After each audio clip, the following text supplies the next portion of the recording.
Here are 6 traditional British eats you must try when you visit London. And the last one will truly surprise you. First one is a typical fish and chips. And you can visit Poppy's Fish and Chips, which has been serving up traditional British fish and chips since 1952. One of the stranger things I saw on the menu was a battered sausage, and they seem to serve this at a lot of fish and chip joints, so I had to try it. So is this fat, juicy sausage something that you should also try? I don't really know. I don't really think so. It was nothing very special. It's exactly as it sounds, and it doesn't taste particularly any better than just eating a plain sausage. But the actual fried fish, oh my god. It fried to perfection. The crunch had its own crunch to it. Still moist and flaky on the inside. Flakier than an employer when you ask them for a raise. But seriously, the best fried fish I've ever had. And as for the chips, even though they're not super crunchy on the outside, they still had a very great flavor. The starchiness with a bit of salt. And I surprisingly enjoyed it, especially with the dabble of the ketchup from the tomato-shaped ketchup bottle. Number 2, one of my favorites, the sausage roll. And let's teleport ourselves to London for that. While we're here, I had to visit Ginger Pig. They're known for their sausage rolls and how huge they are. And I have it right in front of me. Let's dive in and take a first bite. There's so much weight to this sausage roll. You see the layers. The layers of the pastry are so flaky and buttery. It really flakes off and breaks down once you bite into it. And that sausage inside, massive. But on top of that, it's juicy as hell and very delicious. It has such nice seasoning to it. It's cooked perfectly somehow. The sausage roll is honestly big enough to be a meal on its own. This thing's actually really delicious. Third is a Sunday roast.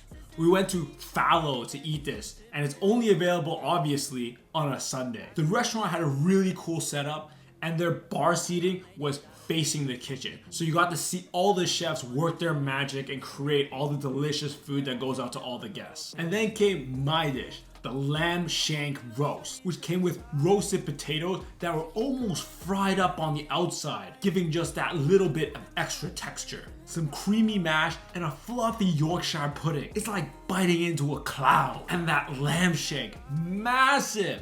That thing was huge. Amazing flavor when combined with that gravy.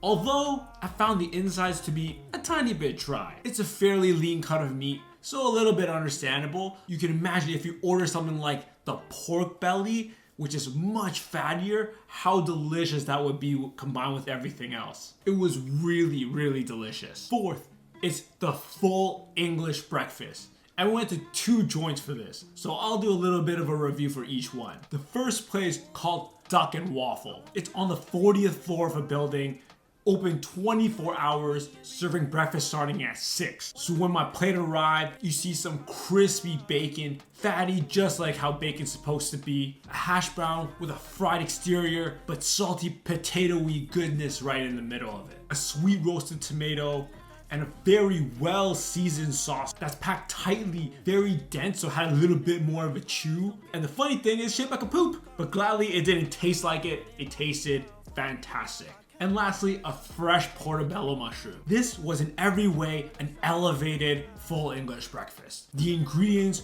were super fresh, done in a slightly more creative way with a lot more flavor. So I particularly enjoyed this English breakfast. Second place was the Ned. It used to be an old bank that opened in 1924 and converted into a hotel slash restaurant slash private club in 2017. So we went to one of these restaurants called Millie's Lounge, and it's on the floor of what used to be the bank, and it's such a cool vibe. To keep that same historic architecture, even the basement, when you go to the bathroom, there's a private dining room that they built right inside the old vault, which is super cool, super awesome. The vibe really reminded me of back in the day when people all still wore suits, had pocket watches, talk like they're from the Peaky Blinders, just without guns. But you're here because you're curious about the food. So the full English breakfast came with nicely toasted bread, eggs, grilled tomato, juicy sausage, portobello mushrooms, bacon, baked beans, and blood pudding. This breakfast was huge, so much more food than Duck and Waffle, but everything was worse. In fact, everything on that plate was done super mid, super basic. Nothing was too special about the plate. So really the only reason to come here is really to see the building, which You can probably just walk in, it's free. Of all the British food that I tried, English breakfast is kind of my least favorite. It's the one with the least amount of creativity, probably least amount of thought into each individual item that goes onto the dish. In most places, it's usually just a bunch of breakfast foods all tossed onto a plate. But I could be wrong. You guys let me know. Who does the best English breakfast in London? Next is number 5.